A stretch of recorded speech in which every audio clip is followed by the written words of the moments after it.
이렇게 되었을까? 여기로부터 우리는 자유로울까? 부모님은 책임이 없을까? 교과서 잘 가르치면 얘들 문제 잘 풉니다.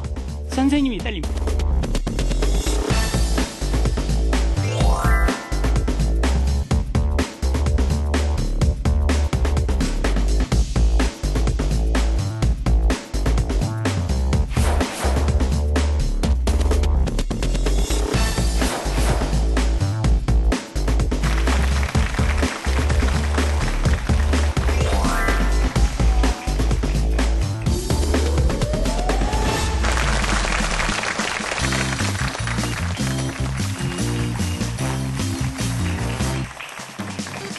안녕하세요. 팝콘처럼 톡톡 튀는 지식 강연 콘서트 팝콘 수다학의 MC 고유경입니다.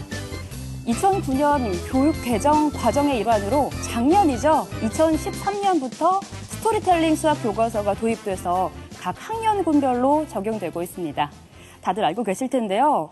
그 어느 때보다도 학부모 역할이 참 중요한 그런 때입니다. 혹자는 수학 교육의 가정교육 시대가 열렸다 이런 얘기도 하는데요. 그렇다면 어떻게 해야지 우리 아이 수학교육 참 잘 시켰다 이렇게 소문이 날까요? 궁금하시죠? 네, 그 해답 오늘 수다학을 통해서 만나보실 수가 있습니다.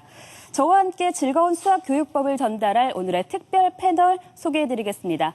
똑똑한 엄마 윤영미 아나운서 나오셨습니다. 안녕하세요. 네, 반갑습니다. 네, 반갑습니다. 네. 제가 앞서 똑똑한 엄마라고 소개를 해드렸는데요. 네. 그런 말을 들으실 법도 한 게 자녀 교육을 굉장히 잘 시켰다고요? 글쎄요. 그런 말 들을 자격은 없고요. 네. 근데 오늘 제가 예뻐서 나온 게 아니라 자녀를 잘 키워서 나온 거예요? 둘 다인 것 같아요.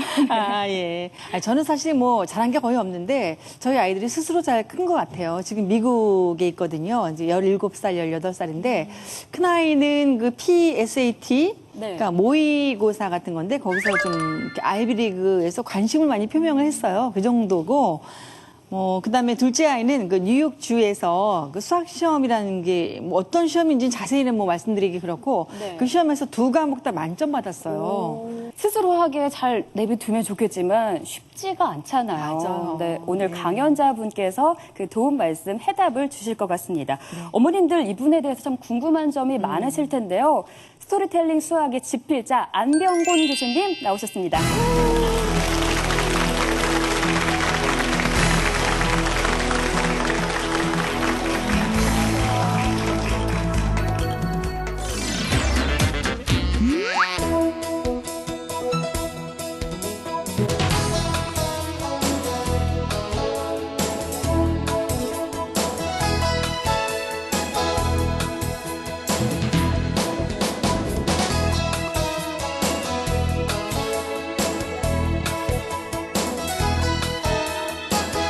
학부모님들이 가장 많이 하는 질문은 어떻게 하면 내 자녀가 수학을 잘하는지 방법을 알려달라는 것입니다.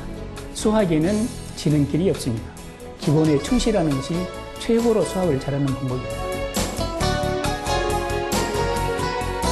강연의 대주제는 어떻게 하면 내 아이 수학 공부를 잘할 것인가. 그래서 이 강의 내용을 듣고 이 대문을 벗어나는 순간 잊어버리면 똑같은 현상이 반복될 것이고 그 강의 들었다는 것을 연장선상에서 계속 실천을 한다 그러면 많은 도움이 될 거라고 여깁니다. 네, 교수님 자기소개 좀 해주실까요? 예, 안녕하세요. 광주교육대학에 근무하고 있는 안병곤 교수입니다. 반갑습니다. 네, 교수님 오늘 강연 주제가 오늘 나오신 어머님들, 학부모님들이라면 당연히 궁금해하실 그런 주제입니다. 새로운 교과서의 효과적인 수학 학습법인데요. 교과서가 바뀌었잖아요. 네, 어떤 점이 바뀌었나요? 예, 새로운 교과서는 지금 우리나라 학생들의 초등학교, 중학교 학생들의 가장 큰 문제점이 학부모 의지로 공부를 하고 있는 경우가 많다는 것이죠. 그래서 흥미와 자신감이 너무 많이 떨어져 있습니다.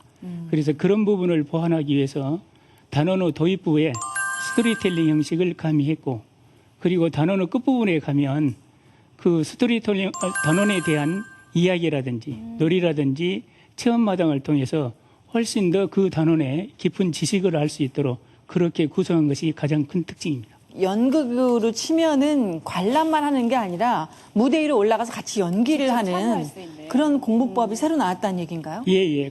선생님들이 가장 큰 변화는 수학적 과정이라 그래서 문제 해결, 추론, 의사소통을 반드시 활용할 수 있도록 그런 점이 가장 큰 특징입니다. 네, 정말 그래요? 궁금해지는데요. 오늘 강연을 통해서 그 내용 들어볼 수 있는 거죠, 교수님? 예, 한번 새로운 교과서에 대해서 여기 오신 어머님들이 많은 도움이 될 수 있도록 한번 좋은 자료를 보여드리도록 하겠습니다. 네, 참 기대가 되는데요. 그럼 지금부터 스토리텔링 수학교육 전문가 안병곤 교수님의 강의 들어보도록 하겠습니다.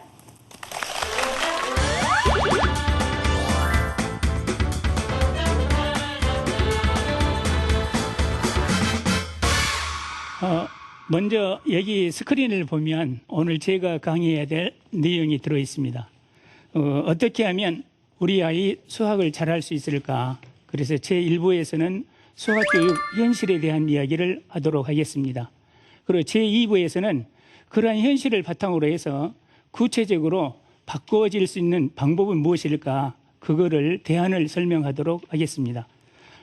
먼저 시중에 학교에 다니는 학생들의 말에 의하면 이런 말들이 있습니다. 영포는 인포요, 수포는 대포다. 그런 말 들어보셨습니까? 예, 영어 포기는 인생 포기요, 수학 포기는 대학 포기라는 말을 줄여서 한 말입니다. 아마 학생들 입장에서 영어하고 수학의 중요성을 나타낸 말이기도 하겠지요. 예, 그래서 이 강의에 앞서서 여기 계신 어머님들이 얼마나 수학적 감각이 있는지 두 개의 문제를 가지고 확인해 보도록 하겠습니다.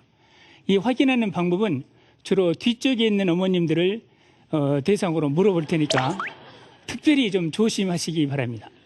첫 문제 하나 드리겠습니다. 12개의 사과를 3사람한테 나눠줄 때 한 사람한테 몇 개씩 주면 될까? 저쪽에 어머님 몇 개씩 주면 4개씩이라고 하고 싶죠? 예, 그렇습니다. 예. 다음 문제 하나 더 풀어보겠습니다. 12개의 사과를 3사람한테 똑같이 나눠주려고 합니다. 한 사람한테 몇 개씩 주면 될까?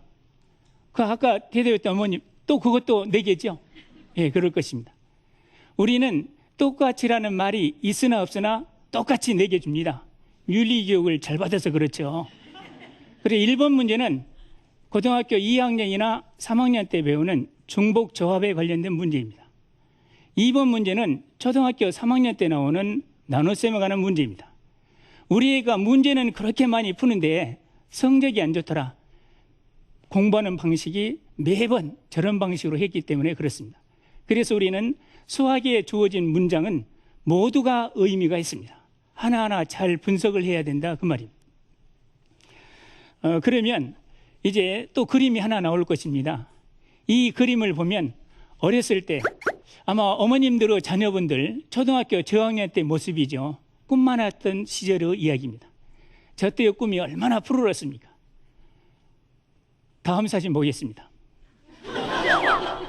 중학교 2학년 수업 시간입니다. 아마 저거는 안 봐도 분명히 수학 시간이었을 것입니다. 그래서 이제 왜 이렇게 되었을까? 여기로부터 우리는 자유로울까? 부모님은 책임이 없을까? 선생님은 책임이 없을까? 우리 이런 교육은 문제가 있지 않습니까? 그래서 이런 것들을 조금씩 바꿔보자는 것이 새로운 교과서의 특징이기도 합니다. 그러면 어머님들이 고생했던 흔적이 그 자료가 또 하나 나옵니다. 성적표가 나옵니다. 이 팀스라 해서 이 국제 과학과 수학의 경시대회인데 거기에서 시험을 봤더니 우리나라 학교 학생들, 우리 초등학교 4학년하고 중학교 2학년 학생들을 대상으로 해서 시험을 본 것입니다. 이 시험 성적의 결과 대단히 우수합니다. 어머님들이 고생해서 땀의 결과이기도 하지요. 그런데 이 시험이 왜 중요하느냐? 국가 간의 경쟁력을 따집니다. 초등학교 4학년과 중학교 2학년 학생들, 수학과 과학, 미래의 그 나라의 발전상을 예측할 수 있다는 것이죠. 그래서 교육의 질 제고라든지 교육 정책에 반영이 됩니다. 그래서 이번 교육 과정에서도 저기에서 나타난 우리 학생들의 모습을 조금이라도 해소하고자 바꿔진 이유가 저기에 있습니다. 그러면 다음 그림을 보시면 아마 아픔이 많이 서려 있는 부분입니다. 흥미도와 자신감을 보겠습니다. 자신감을 보니까 초등학교 4학년은 밑에서 두 번째입니다. 꼴찌에서 두 번째죠. 밑에 일본이 있어서 조금 다행입니다. 중학교 2학년을 보니까 그것 또한 밑에서 세 번째이긴 한데 최하위에 속합니다. 근본적으로 문제인 것은 초등학교 4학년보다는 중학교 2학년이 됐을 때 좋아하는 학생, 자신감이 있는 학생이 급강을 하고 있다는 것입니다. 그래서 어머님들이 그 많은 땀과 노력을 통해서 자녀들을 공부를 시켜놨더니 저런 모형을, 저런 모습을 보이고 있더라. 이걸 좀 개선해야 되지 않겠습니까? 그러면 학교 밖 수학을 보겠습니다. 학교 밖 수학을 보면 우리나라 학생들 어떤 신문의 광고지에 그런 말이 나옵니다. 초등학교 5학년 때 종합 수학을 끝내버렸다. 그리고 중학생이 되면 정석을 다 풀어버리죠. 특별한 그 제품을 말해서 미안합니다만 현실이 그러합니다. 이런 것들이 지나치게 문제 있다는 것이죠. 또 그런 쪽의 광고들이 유행을 하고 이런 것들이 우리나라의 학교 교육에서 정상적인 학교 교육을 운영하는데 많은 어려움을 겪게 하는 요인이 되고 있더라. 구체적으로 보면 수학의 선행학습이 제일 심합니다. 여기 자료를 보면은 초등학교, 중학교, 고등학교 학생들의 선행학습 정도를 보겠습니다. 약 80% 정도가 선행학습을 합니다. 여기서 선행학습이라는 것은 정상적인 교육과정보다 한 학기 이상을 미리 배우는 학생들입니다. 학교 내용을 다 알고 배우면요 무슨 문제가 있겠습니까? 그런데 실제 학교에서 선생님들의 이야기를 들어보면 너무 힘들다는 것입니다. 미리 배워와가지고 다 아는 척하고 앉았다는 것입니다. 실상 따져놓고 보면 아는 것이 없음에도 불구하고 이거 바꿔야 되지 않겠습니까? 그래서 이런 것들을 바꾸기 위해서 우리가 변해야 된다는 것이죠. 그러면 여기에 사교육을 보냈을 때 부모님들이 어떤 돈을 가지고 사교육을 보냈는가 조사한 자료가 있습니다. 그 자료를 보면 노후 대비 45%, 문화생활 28%, 건강관리 11%, 즉 부모님의 미래를 담보해서 85%를 전략하고 미래를 담보해서 자녀들의 사교육을 시키고 있더라. 그러니까 그분들이 노인이 됐을 때 사회 문제가 되지 않습니까? 애들이 대책을 세워주지 않으니까 방법이 없는 것이죠. 그래서 이것은 또한 사회 문제화가 되어버리기도 한 것입니다. 그래서 이것 또한 개선해야 되지 않을까. 그러면 이런 선행학습이 어떤 문제점이 있는가? 오죽 했으면 학회에서 이런 논문을 발표한 분이 있겠습니까? 그 자료를 보면 선행학습에 지나치게 들어있는 학생들의 특징을 보면 수학의 원리나 개념의 이해보다는 문제 푸는데 정형화된 문제풀이에 집중, 맨날 문제만 풀고 있는 것이죠. 과정을 무시하고 결과만 따지고 있는 것입니다. 그것이 문제입니다. 두 번째로서는 학습 원리를 충분히 이해하지 못합니다. 왜 그렇게 됐어? 그러면 그리고 아무 말도 하고 싶지 않다는 것이죠. 물어보면 압니다. 세 번째로서는 지나친 문제풀이로 해서 질려버립니다. 그리고 호기심이나 창의성이 없어집니다. 네 번째로서는 정말 공부 잘하는 학생의 특징은 복습을 잘하는 것입니다. 왜 복습을 잘해야 공부를 잘하냐? 기억력이 강화됩니다. 그러니까 맨날 문제만 풀고 있으니까 복습 시간이 없어지는 것이죠. 그래서 이런 것들이 문제가 되더라. 그래서 이번에 9월 달부터서는 학교에서 선행학습 금지를 법으로 정하지 않았습니다. 그리고 그걸 보면 오죽했으면 그것이 나왔을까. 물론 문제점만 이야기했지만 좋은 점도 있습니다.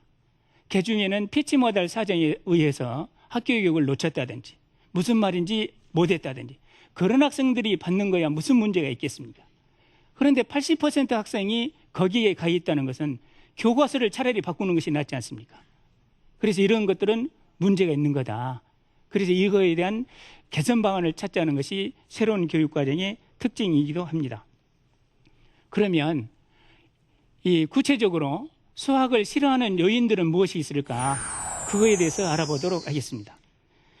수학을 싫어하는 시기를 보면 초등학교 1, 2학년 때는 대다수가 다 좋아합니다. 그때의 꿈은 모두가 대통령이었죠. 그러다가 이제 3학년, 4학년 때부터서 부진화가 나오기 시작합니다. 그 3학년, 4학년 때 부진화가 나오는 가장 큰 이유가 뭐냐? 그때부터 분수가 나오고 나눗셈이 납니다. 사치 계산을 못하는 학생들의 특징이 나눗셈을 못하는 것입니다. 그 나눗셈은 덧셈, 뺄셈, 곱셈이 다 복합적으로 적용이 됩니다. 그러다가 중학교 때 더 늘어납니다. 고등학교 때는 급증합니다. 붉은색으로 쓰여져 있죠. 제 이야기가 아닙니다. 어떤 자료에서 나왔던 이야기입니다. 그러면 왜 이렇게 급증하게 될까? 수학은 계열성이 강하다 그럽니다. 유계성이 강하다 그러죠. 한번 기회를 놓쳐버리면 다음에 따라가기가 어려운 것이 수학입니다. 그래 초등학교 때 한 번 부진하는 그 학생은 중학교, 고등학교에 부진화가 이미 대기 중에 있는 것입니다. 계속 누적된 것이죠. 그래 초등학교 3학년부터서 이 연산이라든지 분수 같은 것을 철저히 해놓지 않으면 그 학생은 앞으로 미래의 부진화 후보자다. 그것이 수학의 특징이다. 이런 것들을 줄여야 되지 않을까. 그럼 줄이는 방법은 뭐가 있을까? 먼저 수학적 용어라든지 그런 것을 철저히 이해하는 것입니다. 그럼 수학적 용어하고 일반 용어는 무엇인가 이야기해 보도록 하겠습니다. 수학적 용어에 대해서 한번 말씀드리겠습니다. 아마 여기 있는 어머님들이 초등학교 수학, 중학교 수학, 고등학교 수학 다 배우셨겠죠. 어머님 초등학교 수학 그러면 얼른 떠오르는 건 뭐 있습니까? 그거 별로 떠오르는 거 없습니까? 예. 초등학교 수학 시간에 대표적인 그 수학적 용어. 예. 덧셈, 나눗셈. 예. 저는 분수가 떠오릅니다. 분수도 모르면서 분수에 맞지 않게 문제를 풀고 있는 거죠. 중학교 그러면 중학교 수학의 대표적인 용어는 뭐가 떠오릅니까? 방정식. 예. 저는 중학교 3학년 때 나오는 인수분해가 그렇게 고급스럽게 들렸습니다. 어떤 분들은 그러더라고요. 피타고라스 정리라고. 다시는 듣지 않으려고 했는데 미안하기도 합니다. 예. 고등학교에서는 어떤 용어가 제일 먼저 떠오릅니까? 미적분. 고급스럽게 들리지 않습니까? 예. 그럼 우리는 문제를 풀어갈 때 분수가 무엇입니까? 인수분해가 무엇입니까? 미적분이 무엇입니까? 그 뜻도 모르면서 문제를 풀고 있는 것입니다. 마치 이것은 무엇을 의미하느냐? 우리가 영어 문장 해석할 때 단어 뜻 모르고 해석할 수 있습니까? 틀리려면 뭔 짓을 못하겠습니까? 수학 마찬가지입니다. 수학에서 쓰고 있는 이런 것들을 수학적 용어라 그럽니다. 이 수학적 용어라는 것은 함축적인 의미가 많이 포함되어 있어서 굉장히 어렵죠. 추상적이라 그럽니다. 그러면 이러한 수학적 용어를 잘하는 방법이 뭐냐? 교과서를 철저히 하는 것입니다. 그래서 교과서에 제시된 하나의 예를 들어보겠습니다. 여기에는 어머님들이 다시는 또 듣고 싶지 않는 부분이 하나 나왔습니다. 함수, 팔로 파불고 싶었죠. 예. 우리 함수에 들어가 있는 용어, 정의역, 공역, 함수. 왜 이렇게 굵은 글씨로 써놨을까요? 중요하니까. 중요한 것은 어찌해야 됩니까? 외워야 되지요. 이런 것들은 수학적 용어를 바르게 하는 것입니다. 정말 유능한 선생님들은 이런 것들을 잘해줍니다. 제가 중학교 3학년 선생님도 해봤고 고등학교 2, 3학년 주로 많이 가르쳐 봤습니다. 교과서 잘 가르치면 얘들 문제 잘 풉니다. 선생님이 딸립니다. 그때 해야 될 것이 저러한 것들을 철저히 하는 것들입니다. 그 다음에 두 번째로서는 우리가 해야 될 것 중에 하나가 이제는 기억력을 강화시키는 것입니다. 이미 에빙하우스 곡선을 보면 수업 시작한 지 10분이 되면 잊혀지기 시작한다 그럽니다. 여기에 있는 어머님들도 맨 처음에 했던 문제가 벌써 사라지기 시작했겠죠. 예. 그래서 이 에빙하우스 곡선에 의하면 배운 지 10분이 지나면 잊혀지기 시작해서 한 달이 지나면 80%를 잊어버린다고 합니다. 그러면 이거를 기억력을 강화시키는 방법이 뭘까? 배우고 나서 하루 만에 복습을 하면 일주일이 기억이 됩니다. 한 달 후에 복습을 하면 6개월이 기억이 됩니다. 공부 잘하는 학생들은 그런 걸 잘합니다. 오늘 공부했던 것을 집에 가서 학습 내용을 정리를 해보는 것입니다. 시험 봤던 것을 틀린 것을 다시 한번 정리해보는 것입니다. 이거 왜 할까요? 기억력을 강화시키기 위해서. 그러한 기억력을 강화는 다음 문제라든지 다음 문제 해결, 다음 수업 시간에 굉장히 도움이 되는 것이죠. 어머님들 예전에 연속극을 한번 본 적이 있을 것입니다. 허준이라는 연속극 저는 그렇게 재밌게 봤습니다. 어머님들도 보셨습니까? 예. 그때 그 모습 저도 잊혀지지 않는 부분이 있습니다. 정광렬이 주변에는 왜 봄마누라를 놔두고 황수정이가 그렇게 얼쩡거렸는지, 왜 그 장면은 지금도 안 잊혀진가 모르겠어요. 혹시 내 둘레에는 그런 여자가 없는지. 예. 지금도 기억이 남습니다. 그러면 그 연속극 시작하는 장면을 봐보시기 바랍니다. 연속극 맨 처음에 시작할 때 어떻게 하던가요? 지난번에 했던 것 살짝쿵 보여주지요. 왜 하겠습니까? 그거 복습시킨 것입니다. 그리고 오늘 연속극 열심히 진행합니다. 그리고 나서 오늘 연속극이 다 끝날 무렵에 뭐 하던가요? 다음에 할 거 살짝쿵 보여주지요. 그거 뭡니까? 예습시키고 있습니다. 그리고 나서 이제 그거이 끝난 뒤에 또 하나 하는 것이 있어요. 오늘 했던 것들 중에서 주요 장면을 보여줍니다. 또 한 번은 복습입니다. 이렇게 재미있는 것도 자주 반복을 해주는데 재미없는 수학 어찌 해야 되겠습니까? 자주 반복해야 되지 않겠습니까? 그래서 기억력을 강화시키는 것은 자주 반복하는 것이다 라고 생각하시면 됩니다. 세 번째로서는 학습 장애물을 축소시키는 것입니다. 특히 남학생은 컴퓨터에 게임이나 오락에 빠져서 정신 못 차리는 학생 의외로 많습니다. 그리고 이 학생들은 이성이라든지 외모, 그 다음에 성적 이런 것들에 굉장히 민감하다고 합니다. 이 학생들을 하루 종일 놀게 하는 놀이기구가 있지요. 거울과 빛만 주면 된다고 합니다. 이런 것들이 학습 장애물이 됩니다. 그래서 이런 것들을 줄일 수 있도록 해야 됩니다. 특히 오늘날에는 게임이라든지 그 컴퓨터 교육, 컴퓨터에 관련된 것들이 학교 교육뿐만 아니라 수학 교육에 많은 문제가 발생되고 있습니다. 왜 발생이 되느냐? 절대 오랫동안 생각하지 않습니다. 클릭만 하면 모든 것이 나오지 않습니까? 생각을 싫어하죠. 그래서 우리는 클릭 세대라 그럽니다. 수동적 인간을 만드는 것이 수학이라는 것이죠. 여기 계신 그 어머님들이 학교 다닐 때 수학은 어떤 과목이었습니까? 참고 인내하는 거지 않습니까? 요즘 애들 참지 않습니다. 시대의 환경도 그러합니다. 이런 것들을 줄일 수 있도록 해달라는 것이 공부를 잘하는 방법 중에 하나라는 것이죠. 지금까지 이야기는 우리가 학교 둘레에서 흔히 있을 수 있는 학교 교육의 현실과 문제점에 대한 이야기를 한 것입니다. 조금 쉬었다가 다음 시간에는 구체적으로 어떤 것들이 문제이고 해결 방법이 무엇인지 구체적으로 제시하겠습니다. 감사합니다.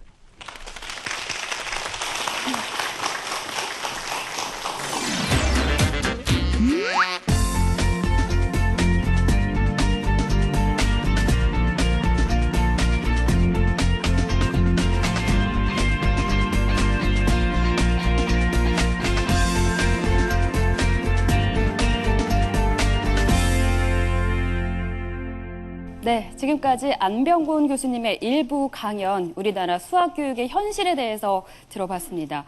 뭐 다들 알고는 계셨을 거예요. 저도 그 과정을 경험을 했고 좀 답답한 느낌이 드는데 윤영민 씨 어떠셨어요?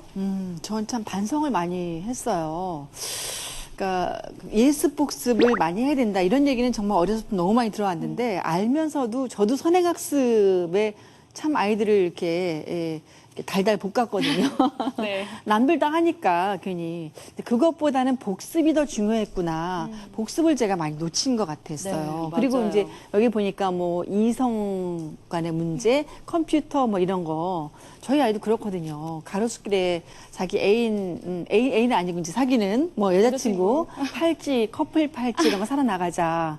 그럼 저는 그런 그 질문할 때 아니 이놈 자식이 무슨 이렇게 하면 아이들이 마음을 셔터를 닫을까봐 속으로만 우라가 치밀어도 그냥 같이 나가서 팔찌 사고 막 어우, 그렇게 좋은 했거든요. 엄마시네요. 네. 근데 그것이 그렇게 뭐 이렇게 좋은 부모의 태도는 아니었지 않았나? 그런가요? 그런가요, 교수님? 적절하게 그 시기에 네. 그 이성을 모르는 것 또한 문제입니다. 네. 지나치다는 것이 문제죠. 그럼 잘한 건가요? 예. 제가 보기에는 매우 바람직해 보이는데. 그런 건가요? 부러워요. 맞아요. 저는 부러워요. 그래서 여자친구를 좋아한다 그러길래 어머 나 엄마는 네가 게이가 아닌 게 너무 다행이다.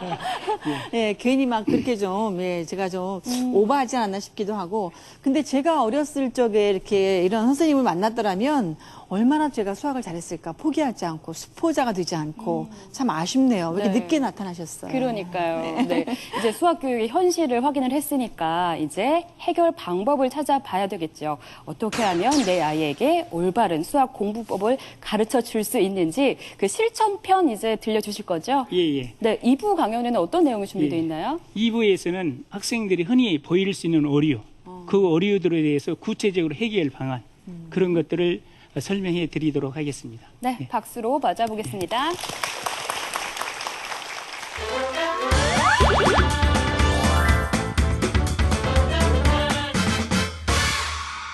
우리 원래 수학이라는 것은 결과가 중요한 것이 아니고 과정이 중요합니다. 이 과정은 아까도 이야기한 것처럼 이제 결과 학생들 머릿속에 도서관을 만들던 시대는 이미 지났습니다. 휴대폰 하나만 있으면 다 해결됩니다. 이제 그 도서관을 만들 수 있도록 누가 그러한 소프트웨어를 개발하느냐, 그거에 중요하지 않겠습니까? 앞으로 세상은 승자 독식의 시대가 이미 진행되고 있지 않습니까? 이래서 앞선 기술, 창의성을 갖도록 하려면 모든 학생이 다 중요합니다. 그래서 미국의 이 수학교사협의회인 NCTM에서 수학적 과정, 수학을 지내는 과정 매우 중요시 여기서 5가지 기준을 정했습니다. 문제 해결, 추론과 증명, 의사소통, 연결, 그리고 나서 표현, 이 5가지입니다. 그런데 우리나라 교육과정에는 3가지를 말하고 있습니다. 문제 해결, 추론, 의사소통. 모든 수업 시간에는 이 3가지 활동이 반드시 일어나야 됩니다. 과정에 중점을 두자는 것이죠. 그래서 이 3가지의 구체적인 실천 방안은 무엇일까? 그거에 대해서 설명해 보도록 하겠습니다. 먼저 새로운 교과서는 어떻게 되어 있는지 그림을 보도록 하겠습니다. 단원별 전개 과정입니다. 맨 처음에 단원 도입부가 있습니다. 이 도입부는 6쪽으로 되어 있습니다. 아까 제가 말씀드린 것처럼 우리나라 학생들이 팀스나 피사의 성적 결과 너무 자신감이나 흥미도가 떨어지기 때문에 그거를 보완하는 방편으로 초등학교 수학에서 이 단원에 관련된 재미있는 수학으로 6쪽으로 구성을 했습니다. 그리고 나서 이제 예전에 했던 것처럼 차시별 수업이 진행됩니다. 수업이 끝나고 나면 그 단원을 공부를 얼마나 잘했는지 단원평가가 되지요. 그리고 문제 해결을 합니다. 그 문제 해결은 단원에 관련된 내용을 중점적으로 하려고 노력했습니다. 그리고 마지막 부분에서는 이 단원과 관련된 재미있는 이야기는 없을까? 또 놀이는 없을까? 체험할 수 있는 것은 없을까? 이런 걸 통해서 흥미도라든지 자신감을 높이려고 했습니다. 그러면 구체적으로 단원 도입부 그림을 한번 보도록 하겠습니다. 단원 도입부는 6쪽으로 되어 있습니다. 이 6쪽을 보고 이 단원에서 무엇을 가르칠 수 있을까라는 것이 떠올라야 됩니다. 그래서 아마 이 부분이 어머님들이 생각하시기에 상당히 어려울 줄도 모릅니다. 그렇지만은 깊게 생각하면은 이 단원에 관련된 전체적인 내용을 아우르고 있으니까 한번 조금만 더 공부하시면 지도하는 데 도움이 될 거라고 생각합니다. 다음 그림을 보시면 이제 본차시 예전에 했던 것과 같은 수업이 진행되는 것들이죠. 우리는 차시별 수업이라 그럽니다. 초등학교 수업은 40분입니다. 40분에서 맨 처음에 도입부에서는 생각열기를 합니다. 이 생각열기라는 것은 단원 전체에서 도입했던 스토리텔링을 반영한다든지 아니면은 특별하게 조그마한 주제를 잡아서 한다든지 그런 형태로 생각열기, 이 생각열기 자체가 조그마한 문제 해결이 됩니다. 그러면 그러한 학습 주제에 따라서 이 주제를 어떻게 해결할까라고 생각한 것이 활동 1, 2, 3이 있습니다. 이 활동 1, 2, 3을 선생님 혼자 하지 말라는 것이죠. 반드시 학생을 참여시켜라. 참여시킬 때 어떻게 참여시키냐? 아까 말씀드렸지 않습니까? 이 문제 해결 방법 어떻게 할까? 학생들하고 토의하라는 것입니다. 문제가 나왔을 때 어떻게 해결할까? 너가 한번 이야기해봐. 추론하라는 것이죠. 그럼 네 생각은 어떻게 생각해? 그렇게 해서 의사소통하라는 것이 있지 않습니까? 그래서 우리가 이런 것들도 수학적 표현이라든지 또는 연결성을 통해서 다 해결이 됩니다. 그래서 구체적으로 어떤 것들이 수학적 과정에 해당되는지 그런 5가지를 보여드리겠습니다. 혹시 어머님들이 이 5가지 사항만 오늘 기억해 두시면 자녀들 교육하는데 지금까지 교과서하고 아주 다른 면을 찾을 수 있을 것입니다. 그러면 이제 먼저 이제 여기 자료를 보면 여기 제시된 문제가 하나 있지요. 어떤 학생한테 263을 써보라 그랬습니다. 그랬더니 이렇게 썼습니다. 어쩌면 내 자녀일지도 모르죠. 그래서 263, 저 학생은 200하고 60하고 3을 나란히 붙여놨습니다. 이 학생이 뭘 모르냐? 200 더하기 60 더하기 3은 263이라는 것을 모른다는 것이죠. 그러면 이런 학생들한테는 어떻게 지도를 해야 될까? 200에 해당되는 조작 교급판을 활용하면 됩니다. 200, 100판이 2개 있고 10막대가 6개 있고 낱개로 3개 있다. 구체물을 놓고 이거를 숫자로 표현하고 숫자로 놓고 구체물로 표현하면 263이라는 것을 합니다. 이거를 철저히 이해한 학생들은 받아 올림과 받아 내림에 절대 실수하지 않습니다. 학생들이 받아 올림 23 빼기 5를 했을 때 2에서 내리면 2가 내려오지 왜 20이 내려오냐 그랬을 때 할 말이 없지 않습니까? 이 학생들은 십진법의 개념에 흔들려 있다는 것이죠. 그런 학생들의 특징은 맨날 문제만 풀고 있는 것이죠. 구체물을 통해서 이 구체물의 결과 십진법의 개념을 형성할 수 있도록 해주는 것이 가장 좋은 방법이다. 이렇게 해결을 하시라는 것입니다. 문제를 하나 더 내보겠습니다. 2분의 1 더하기 3분의 1이 있습니다. 가장 많이 틀린 답이 뭘까요? 혹시 어머님 2분의 1 더하기 3분의 1 가장 많이 틀린 답. 이 문제는 제가 여러 군데 다니면서 강의했는데 답이 유일하게 통일되는 것입니다. 2분의 1 더하기 3분의 1 가장 많이 틀린 답 5분의 1. 그렇게 했으면 얼마나 좋겠습니까? 분모는 분모끼리 분자는 분자끼리. 그래서 그 학생한테 물었습니다. 왜 5분의 2냐 라고 했더니 이 그림을 보면 칸이 5칸이 있습니다. 그리고 2칸 색칠해졌습니다. 그러니까 5분의 2라고 합니다. 자녀분이 이렇게 설명했을 때 어머님은 뭐라고 대답하시겠습니까? 아무 말도 하고 싶지 않겠지요. 이유는 묻지 않고 또 합니다. 통분해야 돼. 통분. 공통분모 만들어야 돼. 그래서 학생은 이유도 모르고 통분을 합니다. 통분하는 이유를 설명하는 것이 수학이지 통분한 다음에 하는 것은 그거는 기계가 할 일입니다.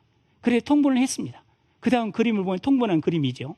예, 2분의 1은 6분의 3이 되고 3분의 2는 6분의 2가 되고 합쳐서 12칸 중에 5칸 색칠이 되었습니다.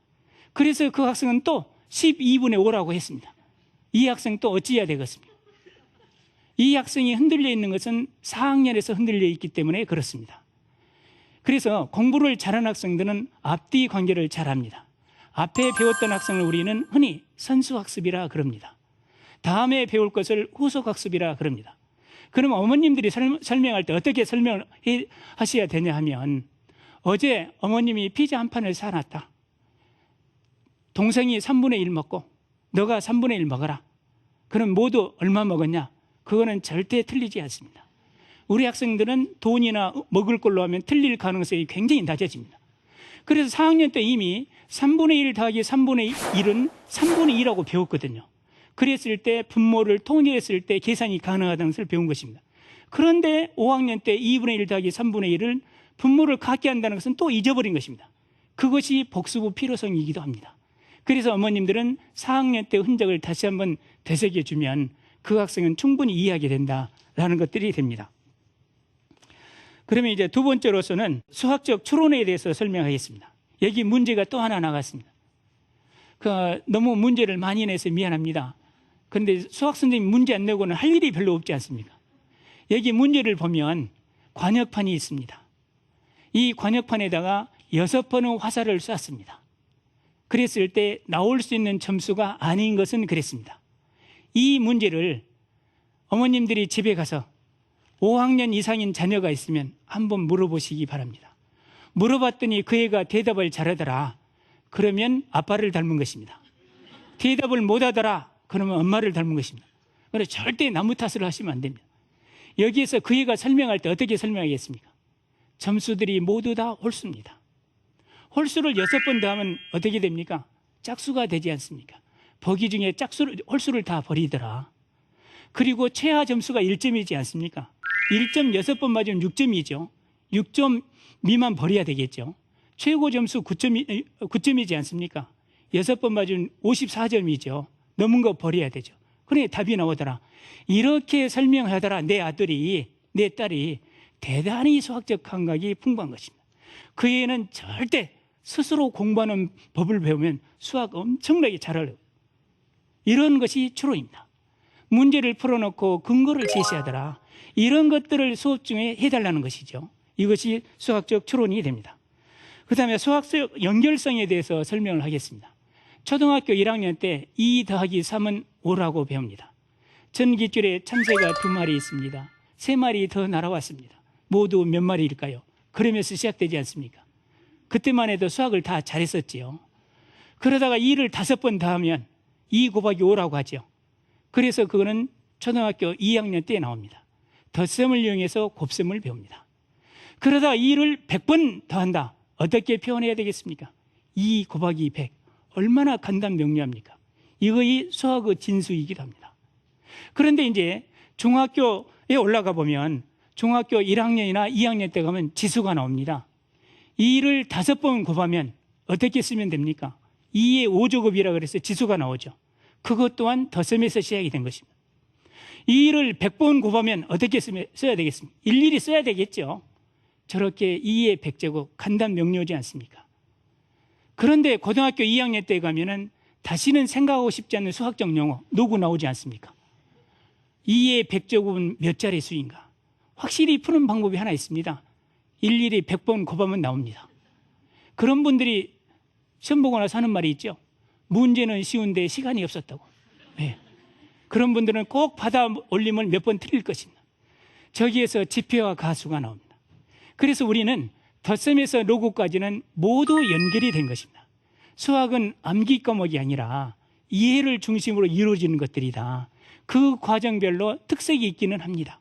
그래서 특색이 있는 것은 그 학교에서 배우면 되겠죠.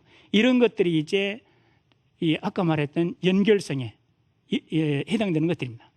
의사소통에 대해서 말씀드리겠습니다. 아마 여기 계신 어머님들이 학교 다닐 때 고등학교 수업 시간을 한번 상상해 보시기 바랍니다. 지금 이 시간 정도 되면은 현실과 타협하기 아주 좋은 것들이지요. 예. 제가 그랬습니다. 내일 모레 대학교 입학할 학생들, 입시생들 지도할 때 칠판을 2번 깨끗이 쓰고 나면 1시간이 끝납니다. 그러면서 나는 나가면서 그럽니다. 알겠지? 하고 나가면 됩니다. 그때 학생들이 유의해야 될 점이 있습니다. 고요함의 극치를 이루어야 됩니다. 떠들면 안 됩니다. 그런 수업이 무슨 의미가 있냐고. 그런 수업은 시대의 흐름에 맞지 않습니다. 그래서 이런 수업이라는 것은 이미 우리가 60, 70년대 산업화 시대에는 이런 수업이 필요했습니다. 왜? 짧은 시간에 소품종 대량 생산이 필요했던 짧은 시간에는 획일적인 교사 중심 위주의 수업이 필요했습니다. 요즘에 배고파서 굶은 사람 별로 없잖아요. 그 사람이 안 먹으려고 해서 그렇지. 요즘에는 모두 다 다품종 소량 생산 시대입니다. 다품종 소량 생산이라는 것은 각각의 개성과 창의성이 필요합니다. 이럴 때 저런 수업은 아무런 의미가 없다는 것이죠. 개성을 존중해 줘야 된다는. 그래서 여기에 맞는 수업을 해달라는 거예요. 학생을 참여시키라는 이유 중에 하나가 그거라는 것입니다. 그리고 이제 마지막으로 수학적 표현이 나옵니다. 5가지의 4학년 수학적 표현이 있는데 이 그림을 보시면 학생들하고 수업을 진행하는 과정에서 내 애가 이와 같이 그래프라든지 도수분포표라든지 표를 이용해서 설명하더라. 그 애는 매우 바람직한 수학을 하고 있는 것입니다. 그 학생은 수학적 용어라든지 수학적 기호, 수학에 관련된 이런 표현들을 쓰고 있는 것은 굉장히 높은 수준을 하고 있는 거예요. 이런 것들이 수학의 깊이를 깊게 합니다. 이런 수업이 진행될 수 있도록 해달라. 아까 제가 말씀드린 거 한 번만 더 반복하면 수학적 과정에는 현행 교육 과정에 3가지가 있다고 그랬습니다. 첫 번째 뭐라 그랬습니까? 학습 주제에 따른 문제 해결이 필요하다 그래요. 두 번째는 추론이 필요해요. 왜 그러냐? 세 번째는 뭐라 그랬어요? 의사소통. 선생님은 혼자 하지 마라. 같이 함께 하자. 근데 외국에서는 2가지가 첨가됩니다. 연결성. 우리는 여기서 연결성을 말 안 했지만은 그 3가지에 다 포함이 되어 있습니다. 또 하나 표현이 있는 것입니다. 이 3가지 활동을 제대로 하는 것이 새로운 교육과정의 핵심이기도 합니다. 반드시 실천될 수 있도록 하시면 그 학생은 분명히 수학을 잘할 거라고 생각을 합니다. 이때 이 4개의 단계는 제 이야기가 아니고 조지 폴야라는 유명한 수학자 이야기입니다. 그분은 모든 학생들의 수학을 너무 잘 가르쳐가지고 그 사람이 가르쳤던 방법이 세계적으로 하나 유행이 돼버린 것입니다. 그래서 문제 해결의 4단계. 아무리 어려운 문제를 하더라도 첫 번째 있죠. 문제 이해 단계. 이 말이 뭔 말이냐. 어떻게 풀어야 되는가. 그리고 계획 수립, 식을 세워라. 3번째는 뭐합니까? 계획을 식을 풀어라. 4번째는 다 맞추더라고요. 4번째는 뭐 하겠습니까? 반성 검토 단계죠. 반성과 검토 단계가 아주 중요합니다. 답이 나왔을 때 끝나는 것이 아니라 또 다른 문제의 시작이다. 이런 인내심을 초등학교 3학년 이상부터 일어난다 그러면 그 애는 공부 습관이 굉장히 좋은 쪽으로 길러질 것이다. 아마 학생들이 가장 저항이 많은 부분이지 않을까 그런 생각이 듭니다. 마지막으로 이제 나온 부분은 이제 아까 제가 말씀드릴 때 스토리텔링을 반영했는데 실제 이러한 스토리텔링이라든지 그 단원에 관련된 것들이 어디에 사용되는지 상당수 학생들은 그런 말을 합니다. 이 수학 배워서 어디 써먹냐. 그래서 그런 학생들의 특징이 수학을 못한다는 것이죠. 그래서 너가 잘해가지고 정말 잘해가지고 문제 있으면 수학 없애버려라. 그러려고 보면 수학을 잘해야 될 것이다. 제가 그 말한 적이 있습니다. 그래서 그 단원의 수업을 배우게 되면 그 단원에 관련된 재미있는 이야기는 없을까? 또 그리고 재미있는 놀이는 없을까? 그리고 이걸 통해서 체험할 수 있는 것은 없을까? 이런 것들로 해서 구성이 되어 있습니다. 그래서 지금까지 했던 이런 사항들은 구체적으로 학생들이 보이는 오류하고 수학적 과정에서 학생들이 해야 될 일 이런 것들에 대해서 설명을 했습니다. 지금까지 열심히 들어주셔서 대단히 감사합니다.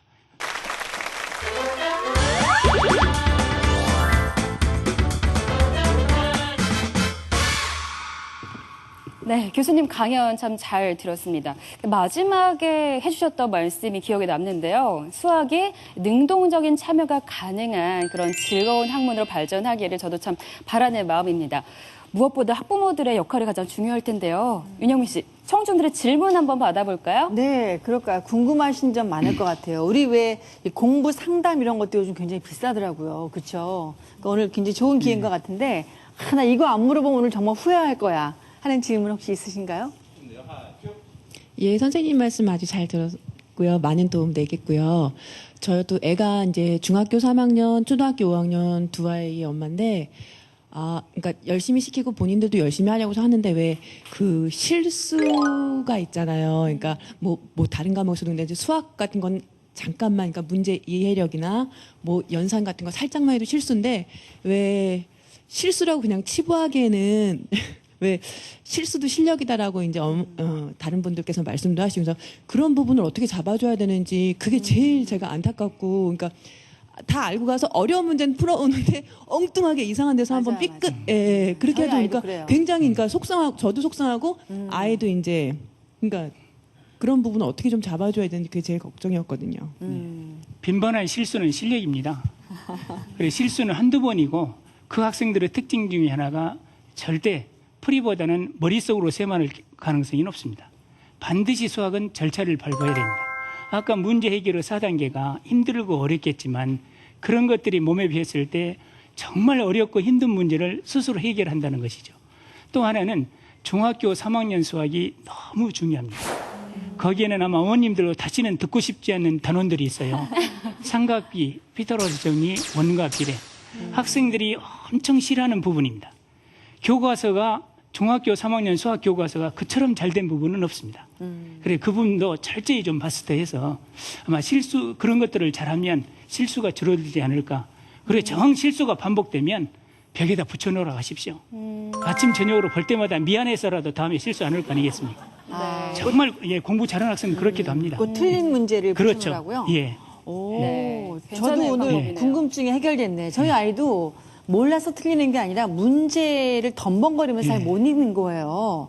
그래서 틀려오는 경우가 많아서 굉장히 속상했는데 네. 그 틀린 문제를 붙여놔라. 이거 굿 아이디어인데요. 내 아이가 수학과 가까워지기를 바라는 마음 여기 계신 청중분들 그리고 학부모님들 다 같은 마음이실 겁니다. 그러기 위해서는 학부모가 먼저 수학의 중요성을 깨닫고 또 수학을 어떻게 하면 자연스럽게 친숙하게 접할 수 있는지 재미있게 수학을 공부하는 비법을 자녀와 함께 나누는 것이 가장 중요하겠죠. 모든 속보자가 사라지는 그날까지 저희 수다학과 함께 하시기 바랍니다. 오늘 함께 해주셔서 감사하고요. 저희는 다음 주에 다시 찾아뵙겠습니다. 감사합니다.